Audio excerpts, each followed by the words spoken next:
When I was in junior high school, I was somewhat a rebel.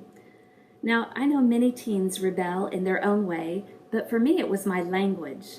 I started swearing at school. I didn't swear in class or act out against my teacher, but as soon as the bell would ring, I would start swearing at people. Now, there was a whole list of words that I would never think of using. They were way too bad for me. I wasn't that much of a rebel. But the words I did use, I would string together pretty creatively. At the same time, I had a crush on a boy in my class. He was a couple feet shorter than me. He wore big glasses like I did, and he had a page boy haircut style that curled under all the way around his head. I thought he was everything. I was looking forward to the upcoming spring dance, and I was dreaming that he and I were going to dance together in the junior high school gym. I had saved a sweater that I had received at Christmas just for that night. Now, it was springtime in Ohio, so most people were still wearing sweaters, and this was a beautiful purple velour sweater. Now, that sounds like upholstery fabric today, and it should be. I can't imagine wearing that now, but back then it was really special, and I'd set it aside for this first dance of the year. I had a plaid wool skirt to go with it, and so I was ready for the night. Well, the dance happened, and several songs in, it was obvious he wasn't headed my direction.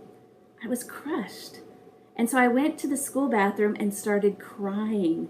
I was pouring my heart out to God, begging God, please let him dance with me. I eventually started bargaining, God, if you will give me one dance with him, I will give up swearing for good. Well, I think that gave me kind of a renewed spirit. I went out and with a little bit more confidence, I walked over to him and asked him for a dance. Now, he was a very kind young man, a friend of mine, and he graciously said yes. But it was obvious that I was the only one with a crush. But I gave up swearing, and God got the better end of the deal. Looking back, I kind of cringed that I prayed that way in the school bathroom.